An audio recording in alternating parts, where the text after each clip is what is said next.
Pwede naman, pero inuunahan ko na kayong balaan, mga iho at iha. Hindi ko na kargo kapag may nangyari sa inyong hindi kaaya-aya. Sige, subukan niyo lumapit. Matutulad kayo ron sa isang aswang sa loob na sinargo ko ulo. Mas ayos na rin ang lumalaban ng mga biktima namin kaysa sa katulad ng mga noon na panay lang ang pagmamakaawa. Oo, wala kaming laban sa inyo, lalo na sa'yo. Pero dito, meron. Kainin niyo tong lahat, mga walang yak aswang kayo!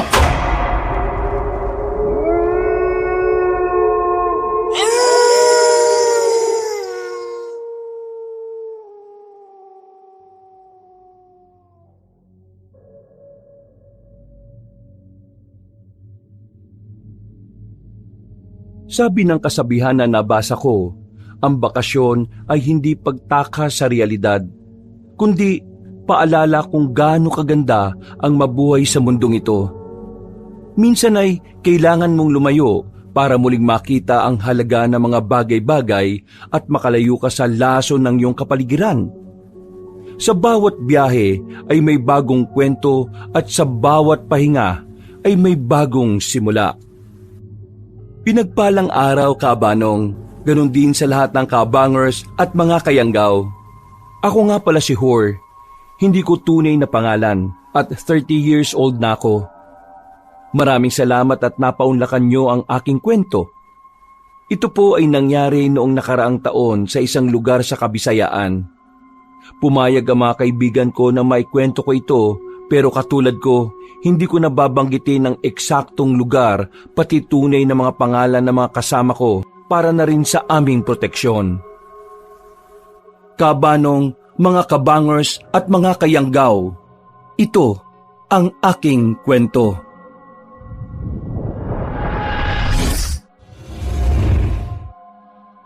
Bago nga pala magsimula ang ating kwento, sana'y mapindot nyo muna ang subscribe button at ang notification bell para lagi kayong nanonotify pag may bago tayong mga kwento.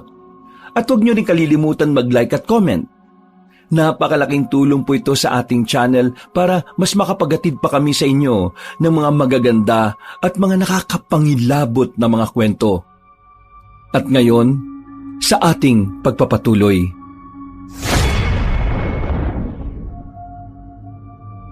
Hindi ko alam, Kabanong, kung sino ang unang nagsabi sa amin ng ideya. Basta ang natatandaan ko lang, isang hapon ng Biyernes, laspag kami sa trabaho at nakaupo sa gilid ng veranda habang nag-aabot ng kape ang katrabaho kong si Dina. At ang sabi niya, gusto ko mawala muna, kahit isang linggo lang. Yung wala tayong connection sa cellphone, wala tayong boss na mando ng mando, walang toxic workplace at walang kahit anong ingay sa syudad. kahit saan yan, Dina. Basta may dagat. Oo nga, namimiss ko na rin ang tabi ng dagat. Parang simula pandemic, hindi na ako nakapag out of town. Kaya siguro ako nagkakaganito eh. Pare-pareho lang naman tayo eh. O so paano guys? Ben, Vona, anong sa inyo? Go lang naman ako anywhere, everywhere, and anytime. Basta yung maganda ha. Ayoko nung mas lalo ako mas-stress, girl ha. Mas okay kung may katahimikan talaga. Yung parang nasa ibang mundo. Parang feeling fairy or diwata ako. Ang ganda-ganda ko kasi eh. Like, you know, I'm pretty. O ikaw, Ben, magsalita ka naman dyan. Puro ka ML dyan, pre. Ha? Basta, G lang ako kahit saan. Sa bagay. So, Dina, ikaw nang bahala magplano ha. Mag-set na lang tayo ng leave. Pero, huwag kayong magpapahalata na magkakasama tayo ha. Alam nyo nang idadaylan. At sige na, ako na naman ang driver nyo, as usual. Makalipas ang 2 linggo, pagkatapos namin makapag-file ng leave na himalaring inapprove ng walang hassle, madaling araw pa lang ay bumiyahe na kami. Si Dina ang naglista ng mga hidden destinations na nakita niya sa internet. Mga baybaying probinsya na hindi pa gaanong pinupuntahan. Ang target daw namin ay ang Sitio Malinaw, isang tahimik na coastal town sa may bandang Visayas. Pero ayon sa mapa, Dadaan pa ng halos 6 na oras sa pinakabayan. Nagbarko lang kami dahil gusto naming ma-enjoy ang bakasyon. Isa pa ay dala ko rin kasi ang sasakyan ko. Dahil mas malaki ang advantage kapag may sariling sasakyan. Makalipas ang mahabang oras, nang makababa na kami ng barko ay dali-dali na kaming nagbiyahe. Habang umaandar ang sasakyan, masayang-masaya pa kami nung una dahil sobrang maayos pa naman ang lahat. Tawa kami ng tawa, Kabanong, habang nagkakantahan at nagkukwentuhan. Habang nasa ganun kaming proseso, sina Dina at Vona ang nagpipicture ng mga magagandang tanawin. Si Ben naman ay tila nakasabit sa bintana ang isang kamay habang nilalanghap ang hangin. At ako, as usual, ay nakangiti lang habang nakafocus sa pagmamaneho. Aaminin ko na sa tagal ng panahon ay ngayon lang ulit ako naging masaya ng ganito. Simula kasi nang maulila ako ay bibihira at napakatipid ko nang ngumiti. Mag-isa na lang din kasi ako sa buhay na nagsisikap. Although meron akong tiyahin pero mas pinili kong mamuhay na independent dahil ayaw kong may masabi sila sa akin. Iba kasi ang ugali ni Auntie Minay ko. Nababansagan nga siya sa lugar nila na kapatid ni Satanas dahil sa kasamaan ng ugali. Maya-maya pa, nang lumampas kami sa isang bayan ng San Deloro ay unti-unti nang nag-iba ang kapaligiran. Napansin ko na wala na akong nakakasalubong at nakakasabay na sasakyan. Ang mga bahay ay paunti-unti na lang din at ang daang tinatahak namin ay tila pasukal ng pasukal.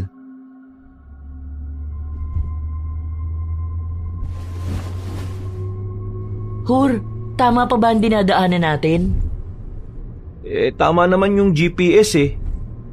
Teka, parang nawalan na yata ng signal ah. Paanong walang signal? Ay teka, wala nga ring signal tong phone ko. I-expect na natin sa ganito guys. Sa mga ganitong kasukal na lugar, madalang na yung naaabot ng connection. So, relax lang tayo ah. I think we're on the right way naman eh. Parang pataas tayo eh. Ganyan naman talaga kapag tatawirin ng bundok. So, nothing to worry about. Tingnan mo sila Ben at si Vona. Ang sarap ng tulog eh. Kanina lang, ang iingay na mga yan. Alam mo, mabuti pa, umidlip ka na rin muna kaya. Mas gusto ko makita yung view. Ayokong palampasin ng ganitong klase ng tanawin. Maganda pero medyo creepy lang eh, no? Parang tayo lang ang dumadaan dito simula pa kanina. Ito naman ang gusto natin pare-pareho, di ba? Yung malayo sa toxicity. Tama. Wala nang nagsalita sa amin. Nag-focus na lang muna si Dina sa magagandang tanawin sa labas. Habang ako ay sa pagmamaneho. Naghihintay kami sa pagbabalik ng signal. Pero sa kasamaang palad ay hindi na ito bumalik. At habang tumatagal, napapansin ko na ang liwanag ng araw ay parang unti-unti ring nawawala. Tanghali na pero ang paligid ay tila nagkukulay abo. Pakiramdam ko nga ay parang dapit hapon o kaya uulan. Saglit pa akong napatingin sa langit dahil napakalilim ng paligid. Gusto ko pa naman ang ganitong klase ng klima, pero parang kakaiba ang isang ito. Mga 2 oras pa ang nakalipas bago ko nakita ang isang lumang karatula sa gilid ng kalsada. Kalawangin na ito na parang gawa pa noong dekada 60. Tulog pa ang mga kasama ko, kaya hindi ko na muna sila inabala. Maligayang pagdating sa Baryo Silim. Ito na ba yung lugar? Medyo creepy yung karatula. Baryo Silim? Parang hindi ko nakita yan sa mapa. Baka bagong barangay lang. Hindi ko alam. Basta, inaantok pa ako. Tuloy-tuloy mo lang pre ha. Iisang daan lang naman tong tinatahak natin eh. O sige na, matulog ka na ulit dyan. Nagtuloy-tuloy ako sa pagmamaneho papasok sa nasabing baryo. dito ay mas napansin kong tila mas lumilim ang paligid. Kaya napatingin ako ulit sa langit.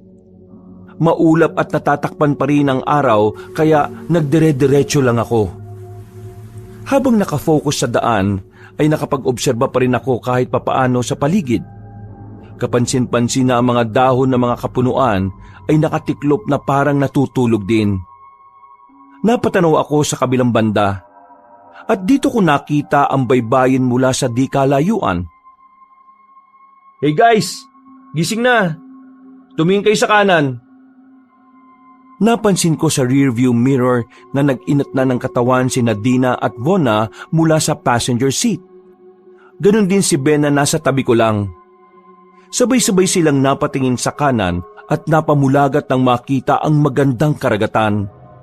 Pero maganda man ang tanawin, may kakaiba pa rin akong nararamdaman at pilit ko itong isinasantabi. Wow! Ang ganda! This place is a gem, guys. I think tayo ang unang nakadiscover ng paradise na to. Perfect spot for my photo shoot. Tama yung desisyon kong sumama sa bakasyong grande na ito. Napangiti lang din ako, Kabanong, habang pinakikinggan ang kasiyahan ng tatlo. Nagpatuloy ako sa pagmamaneho at hinayaan na lang silang mag-video-video at kumuha ng kanya-kanyang pangmalakasang picture. Ilang saglit pa, sa may dulo ng baryo, ay may nakita kaming isang luma pero magarang bahay na gawa sa antigong mga kahoy. Para siyang hotel sa sinaunang panahon, pero maganda naman talaga. Wow! That's so creepy! And at the same time, beautiful. Diyan na kaya tayo magtanong. Hur, stop the car, please. Awit sa'yo, te. May pa-stop the car ka pa, ha? O sige na, ito na. Nang wawarsya ka lang rin talaga no? My bad. I'm just so excited, you know. Nagtatawanan kaming huminto sa gilid ng nasabing ala hotel house. Magkakasabay kaming bumaba at pumasok sa loob nito. Sinalubong kami ng ngiti ng isang matandang lalaking medyo maputla na may kulay abo ang mga mata. Magandang araw po. Ba, mga bisita. Bihira ang dumaraan dito sa Barrio Silim, Halat maupo muna kayo dyan sa sopa. Pagpasensya nyo na at medyo niluluma na nga lang. Pero huwag kayo mag-alala dahil wala namang surot yan. Magandang araw po. Magandang araw din sa inyo. Ako si Romeo, ang caretaker ng lugar na ito. Anong may paglilingkod ko sa inyo, mga tutoy at mga ineng? Ay, ako po si Hur. Ito naman po si Ben, si Dina at Vona. Pasensya na po, Mang Romeo. Meron kasi sana kaming pupuntahan na lugar Kaya lang, walang signal dito sa area kaya hindi na rin namin matukoy. Pero nakita namin ng mga kasama ko na maganda tong lugar ninyo dahil malapit lang sa dagat. Pinauupahan niyo po ba ito? Mukha kasing hotel Itabang-tama kayo ng napuntahan.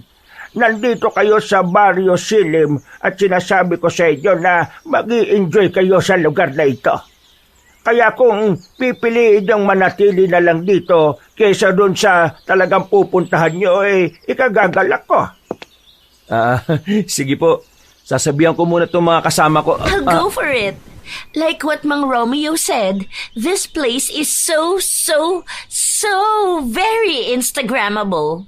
Like, you know, guys, aesthetic.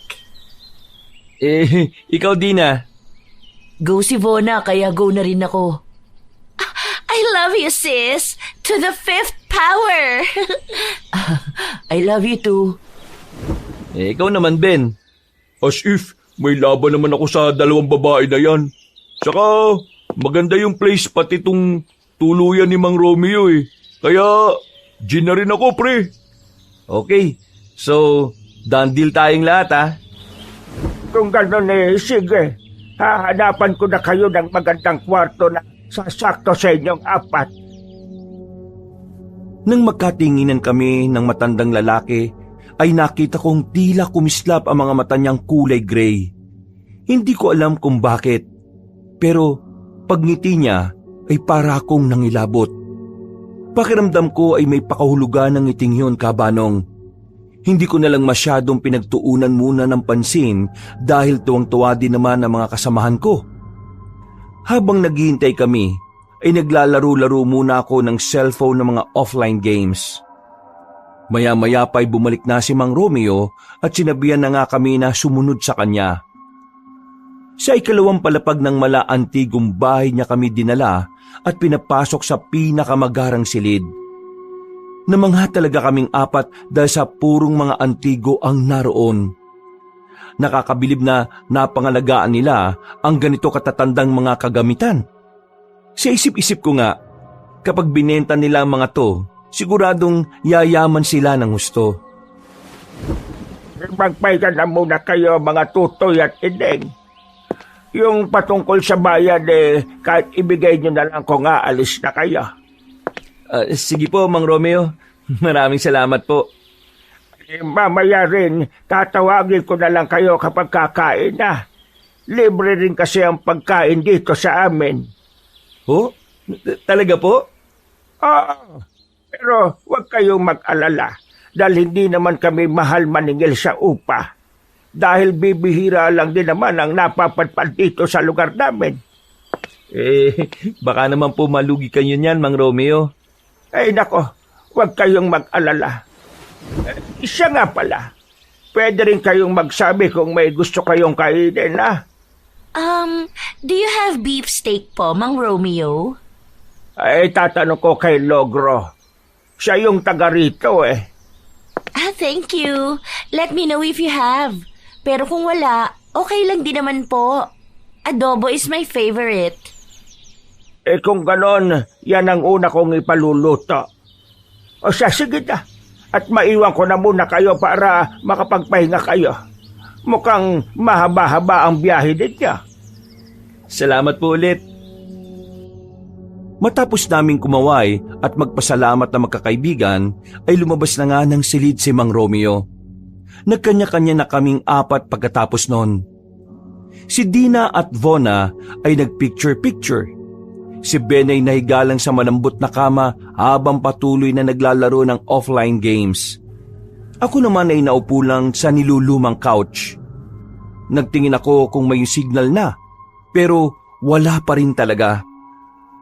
Naglaro na lang din ako ng Tetris na pampalibang hanggang sa hindi ko rin namalayan na nakaidlip na ako. Nagising na lang ako nang marinig na may kumakatok sa pinto. Malapit kasi ang pwesto ko ron. Tumayo ako at tumingin sa mga kasama kong parang bising-busy pa rin. Pagbukas ko ng pinto, ay bumungad nga si Mang Romeo na nakangiti na. Nakaready na yung para sa hapunan. Pwede na tayong kumain. Hapunan? Gabi na, iho. Ay, nako, ang haba rin pala ng pagkaidlip ko ah. Sige po, susunod na lang po kami sa baba. Salamat po, Mang Romeo ah. Sige, bilisan nyo lang ng kaunti dahil pangit kumain ng malamig. O paano, mauna na ako sa baba ha? Sige po, salamat po ulit. Pag-alis ni Mang Romeo ay tinawag ko na nga ang mga kasama ko. Pagkatapos naming mag-ayos ng mga sarili, ay dumiretso na kami kagad sa dining area ng magarang bahay. Pagkaupo ay hinatagan na kagad kami ni Mang Romeo ng mga pagkain. Kasama niya ang isang matangkad na lalaking may pagkabrusko ang itsura. Naka-apron yon kaya naisip kong baka ito yung tinutukoy na Logro ni Manong. Pagbukas ng takip ng ulam ay humalimuyak kagad ang bango nito. Lahat kami ay napasinghap sa tuwa. Dahil talaga namang napakasarap, amoy pa lang. Wow! Amoy pa lang, it's so masarap na! And there's chicken nuggets pa! Thank you very much! You know that I love chicken nuggets! Si Logro ang nakaisip niyan. Ang lalaking brusko kanina. Siguradong magugustuhan niya yan. At meron din pala diyang mangga para may panghimagas kayo. Wow! May I try it first, Mang Romeo? Ay, oo naman. Guys, it's so awesome! It's so sarap! I like this mango! Hala, si OA siya oh. Sa masarap naman talaga. Bahala ka kung ayaw mo. Sige na, maghapunan na muna kayo habang mainit pa. Masasarap ang mga yan at magpakabusog kayo. Sabay na po kayo sa amin, Mang Romeo. Ay, salamat pero hindi pa oras ng pagkain namin. Oh, ano pong ibig niyo sabihin? May sinusunod kasi kaming oras dito, lalo na sa katulad kong may edad na. Sige lang at magpakabusog lang kayo. Paano? Maiwan ko na muna kayo dyan ha. At kung may kailangan pa kayo, nandun naman si Logro sa kusina. Tawagin niyo lang siya. Opo, maraming salamat po ulit. Katulad ng nakasanayan, nagdasal na muna kami bago magapunan. Maya-maya, habang kumakain ay napansin kong tila kakaiba ang kapaligiran sa labas. Nakaharap kasi ako sa malaking bintana kung saan tanaw ang kabilang parte ng lugar. Ang mga kapunuan. Sa kabila naman, kung saan nakaharap sina Ben at Vona, ay ang bandang beach. Nung unay, inakala kong guni-guni lang ng aking mga mata ang nakikita kong mapupulang bagay na parang kumukurap-kurap sa kapunuan. Subalit, nang mag-focus na ako sa dakong yon, ay nasiguro ko na mga mata yon ng kung anong mga hayop. Hoy, bakit titig na titig ka sa labas? Nakita mo ba sa labas yung mga mapupulang mga Ano? Mapupulang mga ano? biglang nawala eh. Hayaan mo na. Guys, pwedeng humingi ng tubig? Naubos na tong nasa pitchel, oh. Ako na lang ang hihingi kay Kuya Logro. Tumayo ako kabanong at nagpunta sa kusina. Pagdating doon, ay naabutan ko ang tagaluto na tila abala. Hindi ko alam kung naghihiwa siya o kung may anong ginagawa. Tatawagin ko sana siya pero napansin kong wala siyang kahit anong anino. Napakunot ako ng noo, kasunod ng pagkusot ng mga mata.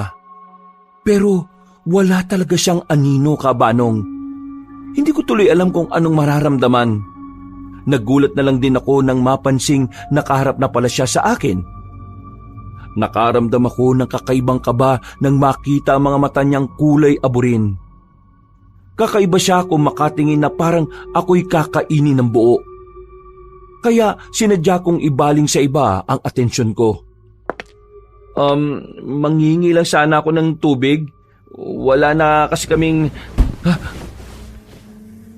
Napatalon ako ng bagya nang ilapag niya sa harapan ko ang isang pitsyel na may lamang tubig.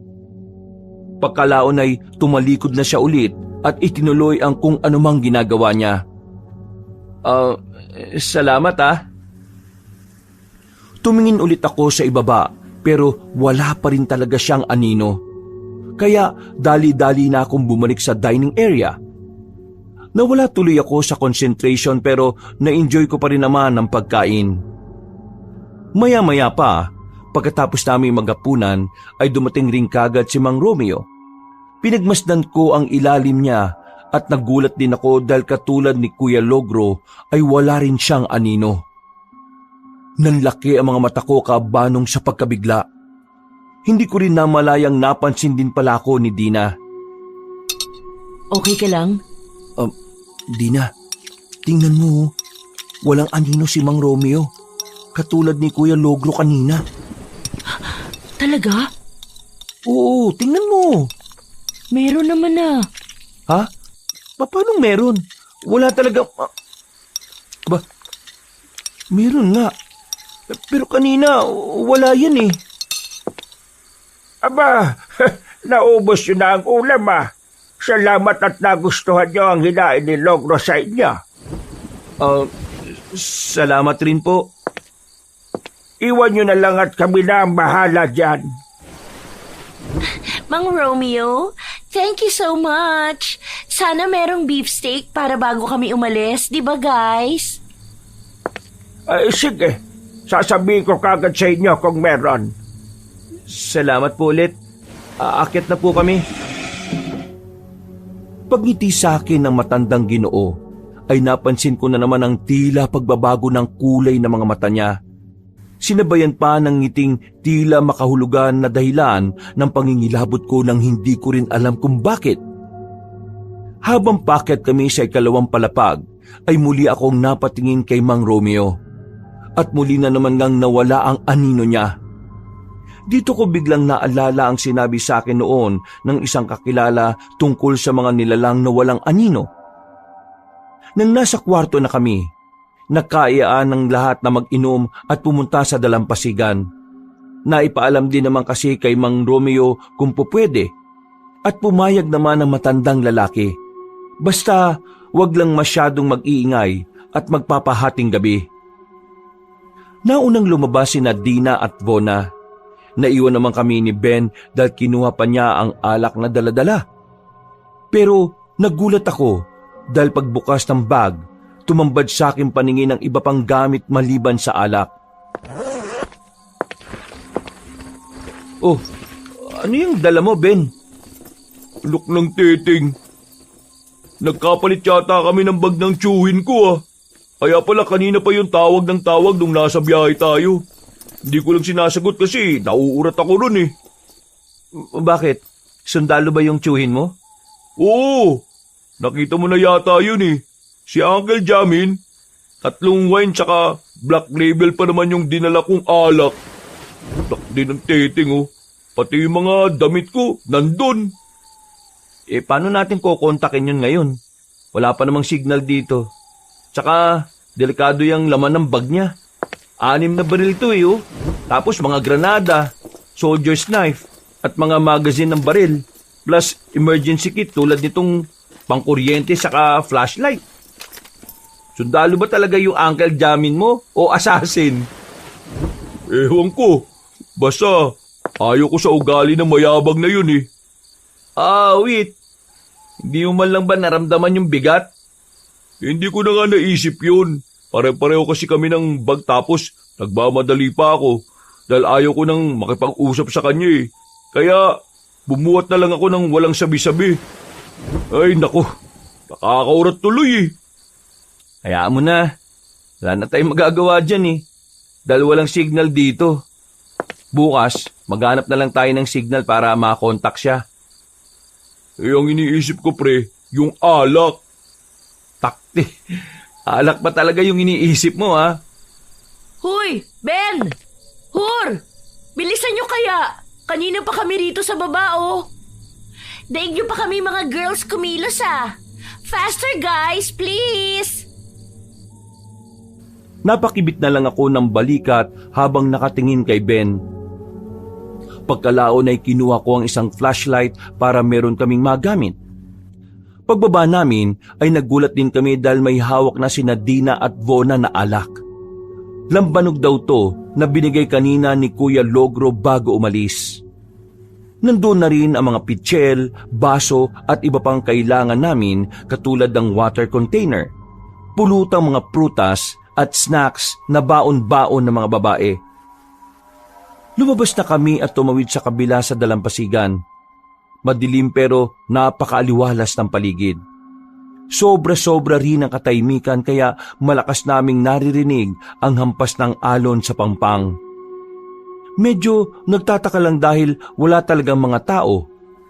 Wala ring ibang ilaw ng bahay. Merong malinaw pero nasa may kalayuan. Siguro mga 1 kilometro pa yon kapag nilakad namin. Naupo at pumwesto kami sa malapit sa pangpang habang nag-aayos sila at naghahanap-hanap ako ng mga tuyong kahoy o dahon na pupwedeng sunugin. Magbo-bonfire kasi kami na pinayagan din naman ni Mang Romeo. Medyo napalayo ako sa mga kasama habang naghahanap. At habang abala sila sa kasiyahan, ako naman ay abala rin sa pagche-check ng mga pangsiga. Gamit ang flashlight ay nagtingin-tingin pa ako hanggang sa may maaninag akong tila gumagalaw mula sa hindi kalayuan. Saglit akong napahinto habang itinututok ang flashlight sa isang halaman. Maya-maya pa, meron na namang kumaluskos sa isa pang halaman. Doon naman nabaling ang atensyon ko. Hanggang sa makakita na ako ng mga pares ng namumulang mga mata. Nung una ay isang pares lang. Pero kalaunan ay unti-unti na ring sumibol ang iba pa. Hanggang sa humigit na to sa 5. Napatras ako at nabitiwan ang mga hawak na pangsiga hanggang sa meron akong nabundol sa likuran. Pagharap ay nagulat pa rin ako at napatingala. Ang nabunggo ko pala ay si Kuya Logro. Ay, Kuya Logro, ikaw pala yan. Pasensya na ha. Bigla-bigla ka rin kasing nasulpot eh. Napasunod na lang ako sa kanya ng tingin dahil di niya pinansin ang mga sinabi ko. Naglakad na siya palayo hanggang sa tila maglaho na lang din sa dilim. Nawala na rin ang namumulang pares na mga matang nakita ko, kaya dali-dali na akong bumalik sa mga kasama ko. Sapat na rin naman na ang mga nakuha kong panggisa. Nang magka-bonfire na, ay mas lalo kaming umingay na parabang pag-aari namin ng buong lugar. Habang nakakasiyahan ay medyo hindi naman ako mapakali dahil sa mga nakita ko kanina. Pangalawang beses ko na kasing nakita yung mga matang namumula na yon, kaya medyo nag-aalala rin ako. Hindi ko lang masita ang mga kasama ko dahil kitang-kita naman na nag-i-enjoy sila. Halos nangalahati na ang lambanog kaya tinamaan na rin ang mga kasama ko. Ako kasi, dinadaya ko lang sila. Pakunwari akong umiinom pero ang totoo ay tinatapon ko lang naman talaga. Pagsapit ng 10:00 ng hating gabi ay natigilan ng mga kasama ko sa kasiyahan. Bigla na lang kasing may tumunog na kampana mula sa hindi kalayuan. Oh my! There's kampana somewhere here. So, ibig sabihin, may mga kabahayan pa malapit dito. We might get there tomorrow. Or right now. Right now talaga? Tingnan mo nga yung sarili mo. Lasing na lasing ka na, Bone. I'm not drunk. I can drive my car pa nga eh. Actually... Okay, tamo. Hindi ka nga marunong mag-drive eh. At saka, wala kang kotse, no? Basta. I wanna go there. Eh di mag-isa kang pumunta ron. Tama na yan, baka magkapikunan pa kayo. I hate you, Ben. Hate na hate talaga kita. Eksaktong pagkasabi noon ni Vona ay natapos na rin ang tunog ng kampana. Pero nakarinig naman kami ng nakakakilabot na alulong ng aso mula sa hindi kalayuan. Hindi ko na lang ipinahalata pero nangilabot talaga ako ng husto, Kabanong. Tumayo ako at inagak na silang 3 na pumasok sa loob. Nakita ko rin kasi ang ilang ibon sa kapunuan na malapit doon. Naglipara ng mga ibong nagpapahinga na tila natakot din sa kakaibang alulong. Pero kahit anong aya namin ni Dina ay ayaw pa rin magpaawat ni Vona at Ben. Nakakasagutan na nga talaga sila at hindi rin naman namin alam kung bakit. Mabuti na lang ay dumating si Mang Romeo. Natigilan kaming lahat at napatingin sa matandang lalaki. Mawalang galag na sa inyo mga iho at iha. Tumunog na kasi ang kampana. Mas maigi kung nasa loob na kayo. But we're still enjoying the night, Mang Romeo. Pwede po ba kahit until 12 midnight? Please? Pwede naman. Pero inuunahan ko na kayong balaan, mga iho at iha. Hindi ko na kargo kapag may nangyari sa inyong hindi kaaya-aya. Ano pong ibig niyong sabihin na hindi kaaya-aya, Mang Romeo? Hindi ko rin alam. Basta sinabihan at pinaalalahanan ko na kayo, ha? O sige na, mauuna na ako sa loob. Hindi ko ikakandado ang pinto. Kayo na lang ang bahalang mag-lock noon pagpasok ninyo. Oho, sige po. Maraming salamat po. Nagsalitan ako ng tingin kay Mang Romeo pati kay Vona at Ben na nagtatalo pa rin. At nang mawala na sa paningin namin na matandang caretaker, ay lumapit ako sa mga kasama ko. Kinuha ko ang lambanog at binuhos ang laman nito habang nakatingin silang lahat. Uy! Ano ba yan? Ang dami pa nun ah! Pumasok na tayo sa loob. Narinig nyo naman yung sinabi ni Mang Romeo, di ba?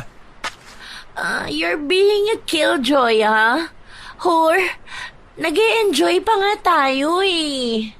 May bukas pa naman eh. But I want to enjoy my life right now. Paano kung hindi na ako magising bukas? Bahala na nga kayo sa buhay nyo. Kung magiinom kayo tapos ilalagay nyo lang din sa mga ulo nyo. Kapag ganyan kayo ng ganyan na para kayo mga bata eh, uling sama ko na to sa inyo.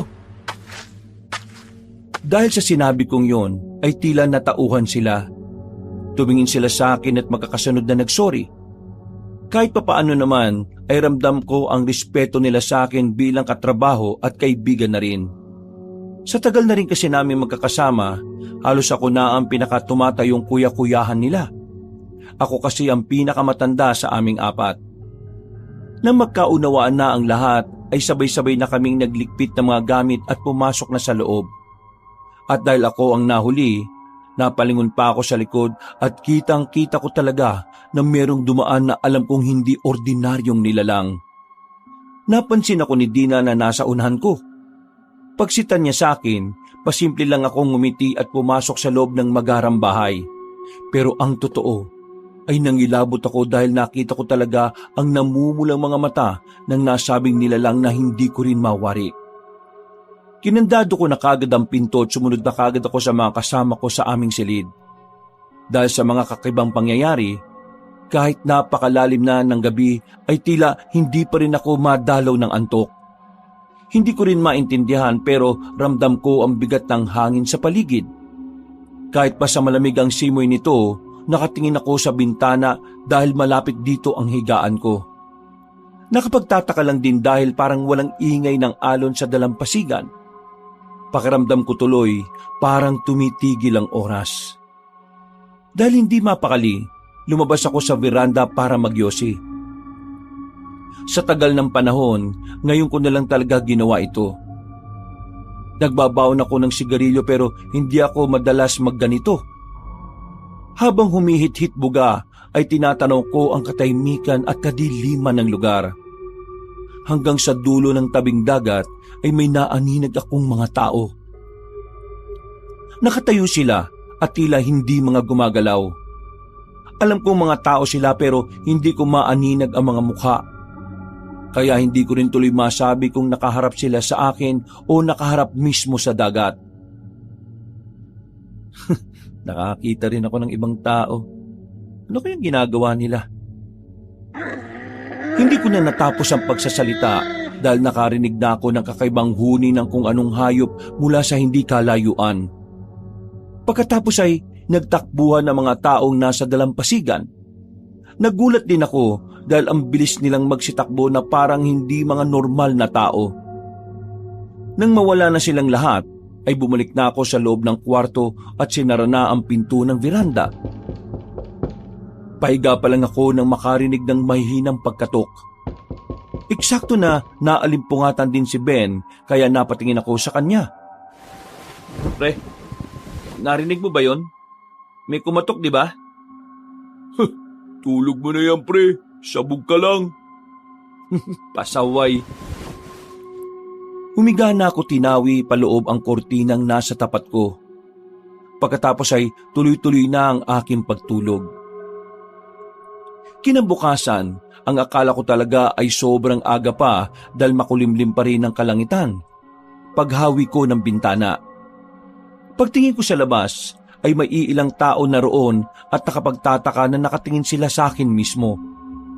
Napakunot na lang ako ng noo hanggang sa umalis na sila at nag-iwan pa ng ngiting makahulugan. Pagkadaka ay nilingon ko ang kama ng mga kasama ko. Nakahiga pa rin kasi sila pero mga gising na rin maliban kay Vona na humihilik-hilik pa. Anong oras na ba talaga? Parang makulimlim pa sa labas ha. Pero dito sa cellphone ko, 10:00 na. 10:00 na nga rin dito sa akin eh. Ibig sabihin, makulimlim lang. Parang kahapon pa makulimlim ah. Oo nga no. Baka masama talaga ang panahon. Pero wala namang bagyo, di ba? Nung nag-check tayo sa weather forecast. Malay natin. Uy, good morning guys. Sakit ng ulo ko, grabe. Alak pa more. Huwag na kayo magiinom ah. Hindi naman ako nalasing ah. Yun ang nalasing oh, si Vona, tulog na tulog pa rin. Hindi ka nga nalasing. Papagpatol ka naman. Sorry naman pre. Tara, bumaba na muna tayo. Hayaan na lang muna natin si Vona matulog para makabawi yan. Siguradong mas masakit ulo sa akin yan. Tumayo na nga kaming tatlo at nagpunta sa dining area. Pero pagdating doon, ay di namin nakita si Mang Romeo at kahit si Kuya Logro. Sa halip ay may iniwang sulat sa mesa ang Ginoo na kaagad kong kinuha at binasa kasama sina Ben at Dina. Ikalawang araw na makulimlim na panahon kaya huwag yun ang hanapin pa ang araw. Kapag hinanap nyo ito, ay baka hindi nyo na makita ang mga sarili nyo. May almusal dyan sa kusina na niluto ni Logro para sa inyo. Kainin nyo na lang habang wala pa kami. Tuwang-tuwa si Dina at Ben nang mabasang tungkol sa almusal. Pero ako, mas inunawa ko ang naunang sinabi sa sulat. Dahil dito ay nagsimula na naman ang kaba sa aking dibdib. Napaisip na naman ako sa mga bagay-bagay. Hindi ko na lang din muna masyadong inisip dahil nagugutom na rin talaga ako. Kumain na nga kaming tatlo at di pa man kami natatapos ay nakarinig na kami ng ingay sa labas. Napasilip kaming tatlo sa bintana. Dito namin nakita ang nasa 6 na taong dumaraan na parang nagpuprosesyon. Isa sa kanila ay tumingin sa amin at ngumiti ng makahulugan. Napalunok ako ng laway kaba nung pagkakita sa maputlang mukha ng nasabing ginang. At nang mapatingin ako sa ilalim nila, napansin ko na naman na wala silang mga anino. Ha? Wala silang mga anino? Uy, tingnan nyo oh. Walang anino. Anong wala? Ano ba yung mata mo pre? Munggo? Wala talaga. Ha? O di ba? Natigilan ka. Meron di ba? Kung wala yung mga anino, nasa 2 lang yan pre. Sabi ng tiyo ko sa probinsya namin, kapag wala raw anino ang tao, kung hindi multo baka aswang. Wala naman sigurong multo o aswang sa ganitong kagandang lugar, di ba? Naalala ko na naman tuloy yung sinabi sa akin noon tungkol nga sa pagkawala ng anino ng isang tao. At sa unang pagkakataon kabanong, kahit sanay naman ako sa mga kababalaghan, pero hindi ko pa rin maiwasang hindi kabahan. Nang nawala na ang mga taong yon, ay bumalik na nga ang mga kasama ko sa pag-aalmusal. Pero nawala naman ako ng gana. Uminom na lang ako ng maraming tubig at nagilamos ng mukha sa banyo. Pagkatapos naming mag-almusal ay nagdesisyon kami na lumabas muna para maggala-gala. Hinayaan lang namin si Vona na natutulog dahil ayaw talaga ng babaeng yun ang naiistorbo siya. Habang tinatahak namin ang daan papunta sa mga kabahayan ay panay ang pag-video ni Dina. Kami naman ni Ben ay tumingin-tingin lang din sa magandang kapaligiran. Pareho kasi naming iniwan ang mga cellphone namin para i-charge. Sayang to. Wala si Vona. Palasing-lasing kasi kagabi. Yan tuloy. Patulog-tulog siya ngayon. Kaya nga ang aesthetic pa naman ng lugar. At ganitong-ganito yung gusto niyang mga places. Kaya nga, kagabi pa yung nakikipagtalo na gusto niyang puntahan yung simbahan na nagpatunog ng kampana. Sayang talaga. Ang perfect ng place. Perfect para sa patay. Natawa sila sa sinabi kong yon kabanong. Pero ang tawa nilang yon ay mabilis ding naputol nang mapansin naming nakatitig sa amin ang 3 matatandang babae sa may kanto. Nakatayo lang sila doon habang walang imik at nakatanga lang sa amin. Kahit niyukuran na namin at binati, hindi man lang sila natinag. Kaya nagtuloy-tuloy na lang kami. Pero paglagpas sa kanila, pagsulyap ko ay nangilabot na naman ako dahil sa kakaibang ngiti ng mga matatandang babae. Para yung nakakaloko na ewan. Nagdire-diretso na nga kami hanggang sa marating ang mga kabahayan. Dito nga namin nakita ang maliit at nilulumang simbahan na may kampana sa pinakatuktok. Dito rin namin nakilala si Kuya Boy, isang mangingisda na kamukhang kamukha ni Kuya Logro. Ang akala nga namin nung una ay siya talaga yun. Pero nang makita namin bulag ang kanang mata niya, ay napag-alaman naming ibang tao nga. Ay na pala yung sinasabi ni Logro ng mga tagalabas. Opo, kami nga po. Ang totoo niyan naligaw lang po kami. Naligaw? Walang naliligaw dito sa Barrio Silim. Ano pong ibig niyong sabihin? Napunta kayo sa lugar na ito dahil may humiling na mapunta kayo rito. Hindi yun aksidente. Naniniwala ba kayo na walang aksidente sa mundong ito?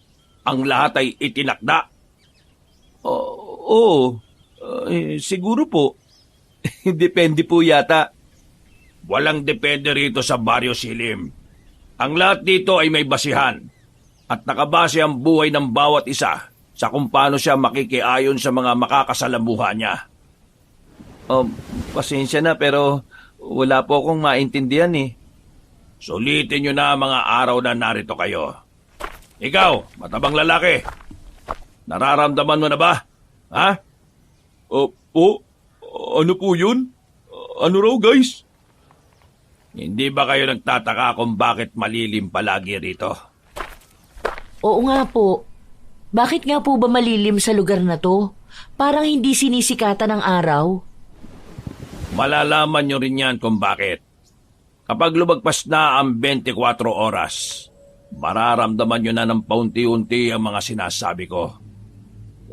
Salamat po. Sige po, aalis na po kami, Kuya Boy. Salamat po sa pakikipag-usap sa amin.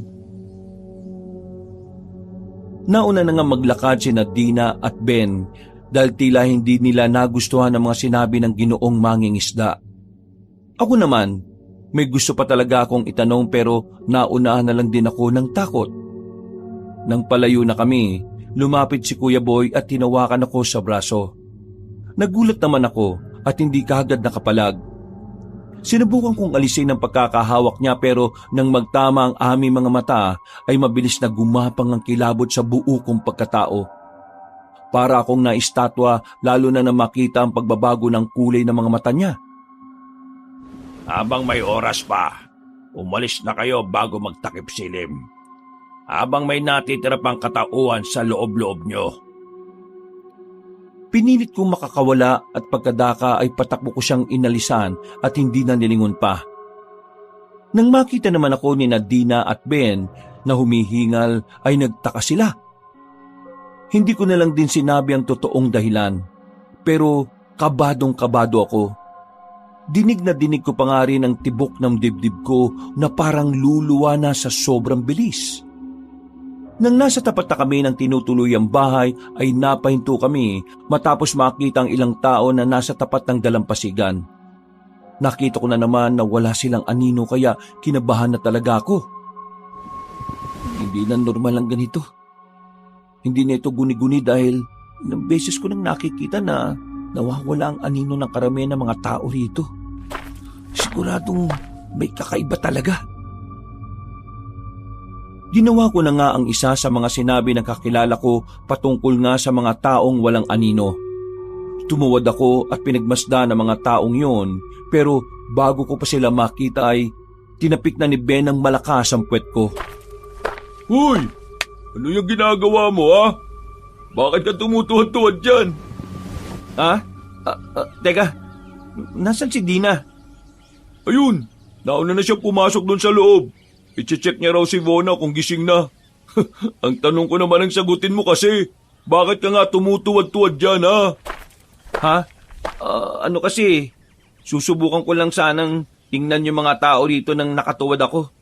Sabi kasi nakakilala ko, sa ganun daw kasi malalaman kung aswang o maligno o basta hindi normal na tao yung isang nilalang. Langya ka, pre. Para ka naman tulonggis dyan. Nagpapaniwala ka pa rin talaga sa mga ganon. Parang ikaw yung may hangover sa atin, eh. Narinig mo naman yung sinabi ni Kuya Boy, di ba? Hindi ka ba natatakot doon? At saka, kagabi ko pa nakikita na wala silang mga anino. Hindi mo ba nakikita yon? Sa tingin mo kung nakikita ko, nandito pa ako sa lugar na to? Baka naunan na ako sa iyong umalis dito. Alam mo, masyado ko lang napaparanoid, eh. Enjoy na lang natin yung lugar. Di ba yun naman ang usapan natin? Kaya nga tayo nagbakasyon, para mag-enjoy. Pero ikaw naman tong kung ano-ano mga pinaggagawa dyan. Sit back, relax, and enjoy the moment, man. Oo nga, no? O sige, pasensya na, ah.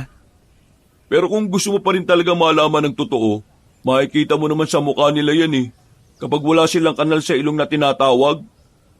Kaya lang, sabi ko nga sa'yo, mag-enjoy tayo sa halip na takutin ng mga sarili natin. Ay, tsaka nga pala, samahan mo muna ako makahanap ng signal para matchat o matawagan ko si Uncle Jamin. Baka umuusok na ilong nun sa galit, kasi hindi niya ako makontak. Pumasok na nga kami sa loob pero napasulyap pa ako sa mga tao kanina. Nagtatawanan sila pero nang mapatingin sa akin ay biglang sumeryoso ang mga pagmumuka. Pagdating namin sa loob ng kwarto ay wala si Vina sa kama niya kaya nagtaka kami. Tinanong daw kanina ni Dina si Kuya Logro sa kusina na naroon na. Ang sabi ay nag-almusal lang at lumabas. Napakibit na lang kami ng balikat. Inayan na rin namin si Dina para nga pumunta sa area na may signal. Pero tumanggi siya. Magpapahinga na lang daw muna siya dahil medyo antok pa siya. Nagbiyahe na nga kami, Kabanong. Sinubukan namin bumalik sa dinaanan namin kahapon papuntang Barrio Silim. Pero halos 20 minutos na ang lumipas ay wala pa ring signal. At ang mas nakapagtataka ay parang napakalilim pa rin ang paligid at tila hindi namin nakikita ang hangganan ng baryo. Parang kanina pa tayo. Wala talagang signal. At saka yung arko, hindi ko pa talaga nakikita, Oo nga, pre. Naliligaw na naman yata tayo. At saka, ang lilim-lilim pa rin, Parang may kakaiba talaga. Ay, putot kutsinta! Napahinto ang sasakyan nang hindi sinasadyang mabundol ko ang isang maliit na kambing na biglang tumawid. Sa lakas ng impact ay nayupi ang unahan at tumalsik sa malayo ang nasabing hayop. Gulat na gulat kaming nakatinginan ni Ben at nang tatangkay na naming lumabas para tingnan sana yung kambing, biglang parang nagdilim ang langit. Humangin din ng malakas kaya napatingin kami sa mayabong na palayan sa magkabilang gilid ng kalsada. At gano'n na nga lang ang gulat ko dahil may mga kung anong nilalang ang mabilis na gumagapang galing doon. Isinara ko kagad ang nakabukas na bintana at inatras ang sasakyan. Kaya hindi na namin nakita ni Ben kung anong nilalang yon. Nagmaniobra na rin ako dahil sa kaba at nag-drive pabalik. Oh, bakit ka bumalik? Di pa nga tayo nakakahanap ng signal, pre. Pasensya na, pre, ha. May mga nakita kong parang gumagapang sa magkabilang palayan, Hindi ko alam kung papunta yun sa atin o dun sa kambing na nasa gasaan. Wala naman ako nakita, pre, Hangin lang yon. Nakita mo bang nagdilim kanina? Parang may kakaiba talaga sa lugar na to, pre. Palagay ko dapat sundin natin yung sinabi ni Kuya Boy, Umalis na tayo sa lugar na to. Baka kapag nagtagal pa tayo dito, kung ano na mangyari sa atin. Ano bang nangyayari sa'yo? Bakit napaparanoid ka ng gusto dyan? Basta, kakaiba yung pakiramdam ko. Mas maigid na rin na sundin yung instinct kaysa magsisilang din tayo sa bandang huli. Napailing na lang si Ben, pero pansin ko sa mukha niya ang pagkadismaya. Naiintindihan ko naman na kailangan niyang humanap ng signal pero malakas talaga ang kutob ko na may kakaiba. At hindi nga ako nagkamali, Kabanong. Dahil pagbalik namin, nasa tapat na ng magarang bahay si Dina at hindi mapakali. Bumaba kaagad kami ng sasakyan at nilapitan siya na biglang umiyak. Oh, bakit? Natutulog ako kanina, tapos bigla ko na lang napanaginipan si Vona. May masamang nangyari sa kanya. Paggising ko, wala pa rin siya. Nag-aalala na ako. Sus! Panaginip lang pala eh. Alam niyo naman yung taong yun, masyadong wild and free. Nandyan lang yun sa tabi-tabi. Baka nakikipagharutan na yun sa mga lalaking lokal dito. Seriously, Ben? Yan talaga ang sasabihin mo? I'm just stating the facts. Ganun naman talaga siya, di ba? Kung ikaw wala kang concern sa isang tao, manahimik ka na lang pwede. Matulog ka na lang din o kumain at magpataba ka. Oh, bakit nagbabody shaming ka na? Alam ko mataba ako, pero hindi mo kailangang ipangalandakan. Well, I'm just stating facts. Uy, tama na nga yan. Bumalik na kayo rin sa kwarto. Ako na maghahanap sa kanya. Magpapatulong ako kay Kuya Logro. Nagluluto pa kasi siya tapos si Mang Romeo naman wala pa rin. Wag na. Makinig kayo sa akin ha. Magpunta lang kayong dalawa sa kwarto. Ikandado niyong pinto at huwag niyong bubuksan hanggat hindi ako dumarating. Kapag nahanap ko na si Vona, aalis na kagad tayo rito. Bakit? Anong meron ba? Basta, sundin niyo na lang muna yung sinasabi ko. Bilis na! Pagpasok ni Ben at Dina sa loob, ay hinanap ko na nga kagad si Vona. Kung saan-saan ako nakarating sa baryo ng mga kabahayan pero hindi ko siya natagpuan. Kahit yung mga tao kanina ay hindi ko na rin makita. Pagbalik ko sa maliit na simbahan, wala na rin doon si Kuya Boy. Pero yung bangkang inaayos niya kanina ay naiwan lang doon. Vona, nasaan ka na ba kasi? Nagpatuloy pa ako hanggang sa makarating sa kabilang dulo ng dalampasigan. May nakita akong mga bakas ng paa papunta sa may batuhan.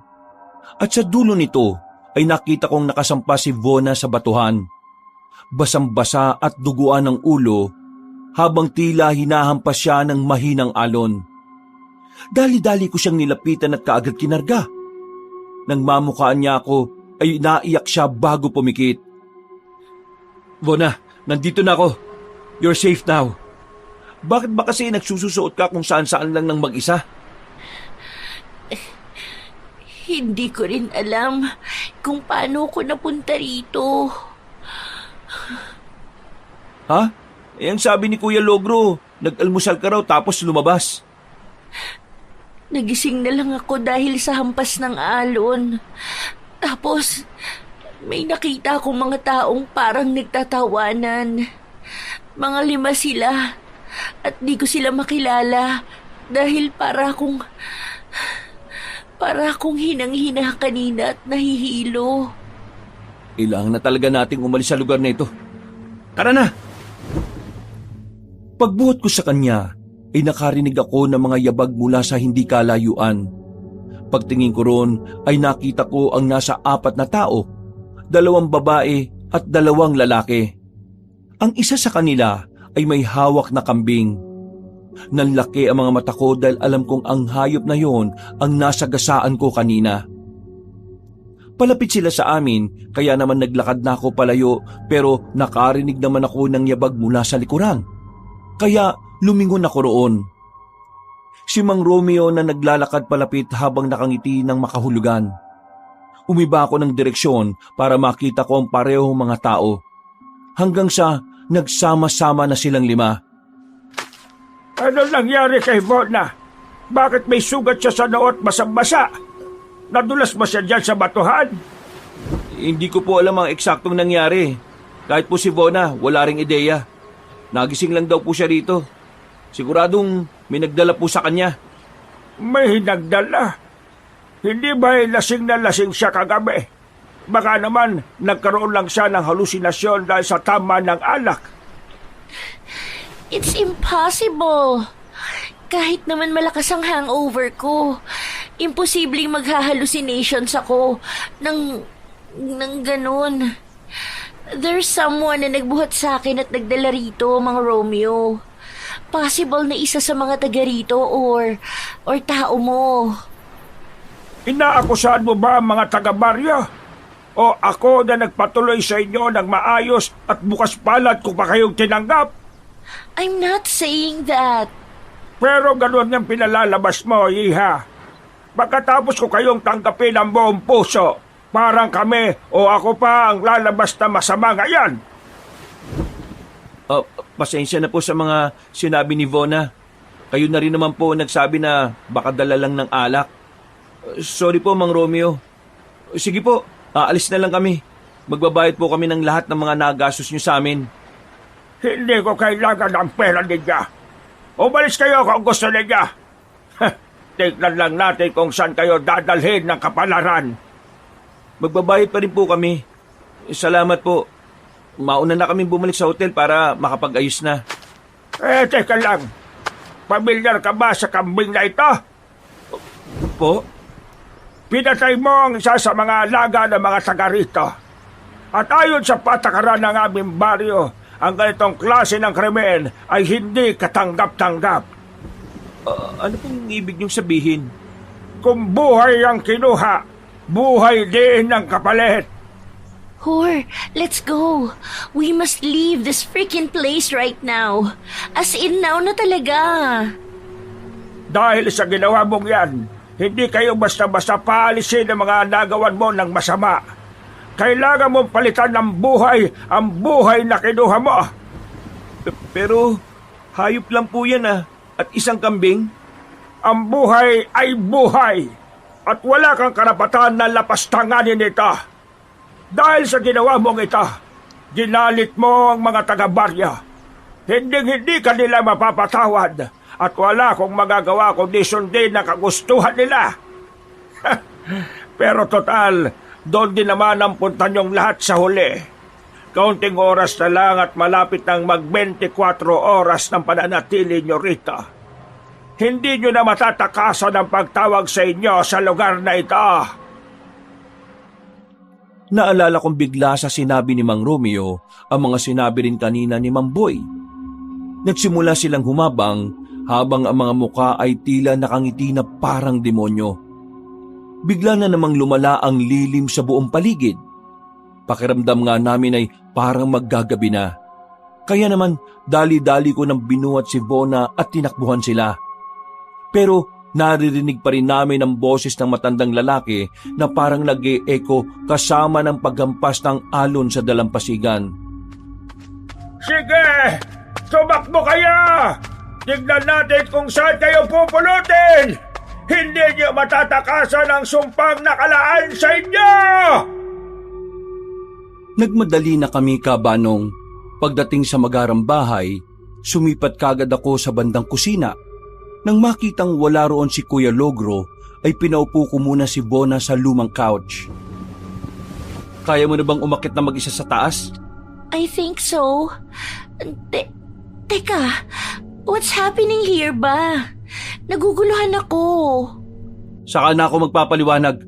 Umakyat ka muna sa taas at sabihan mo yung mga kasama natin na bumaba na rito kagad at kunin ang mga gamit.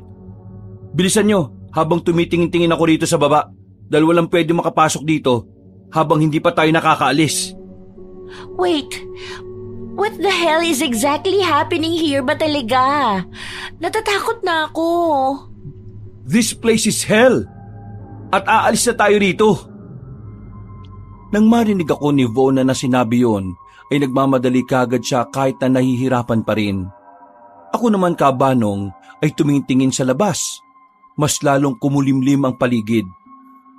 Kahit eksaktong 12:30 pa lang ng tanghali, ay parang dapit hapon na. Eksaktong pagbaling ko sa bandang kusina, ay nakarinig ako ng kalansing ng mga gamit. Maingat ako na nagmatsyag doon hanggang sa may makita akong isang Ginoo. Marungis at hindi ko siya kilala. Hindi siya nakaharap banda sa akin, dahil meron siyang kinakalkal na sariwang karne sa loob ng ref. Kitang-kita ko kung paano niya yun lantakan. Napansin ko rin na wala siyang anino, kaya habang tahimik ang paligid ay sinubukan ko pa rin tingnan siya ng nakatuwad. Kahit ang totoo ay nakakakaba na ang mga nangyayari. At ganun na lang ang takot ko nung makita ang totoo niyang itsura. Para siyang taong paniki na nakakadiri. Dito ko na lang nakumpirma na totoo nga. Na kapag tiningnan mo ang isang tao na nakatuwad, ay makikita mo ang totoo nitong anyo. Sa gulat ko ay natumba ko kaya napatingin sa akin ang nasabing nilalang. Nang makita niyang takot na takot ako, ay bigla siyang ngumiti. Napansin ko tuloy na wala rin siyang kanal sa ilalim ng ilong.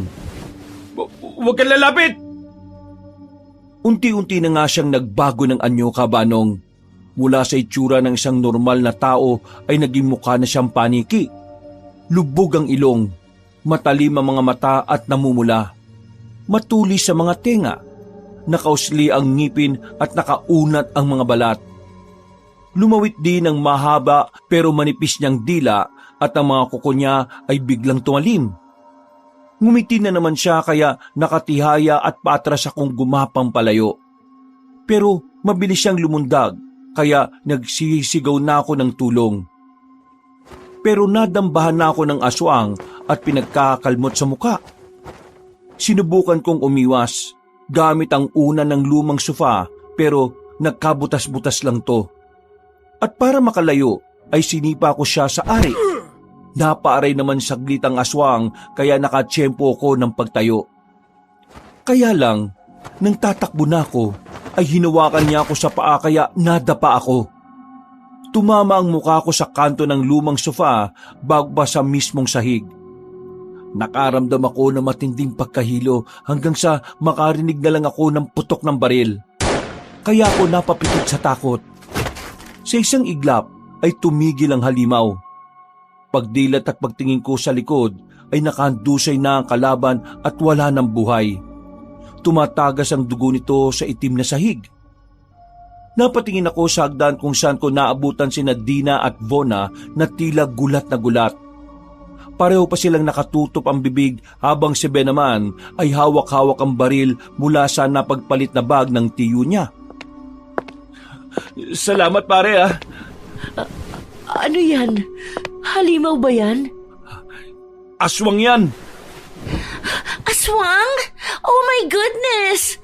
We're all gonna die in here! Hindi tayo mamamatay rito, Vona.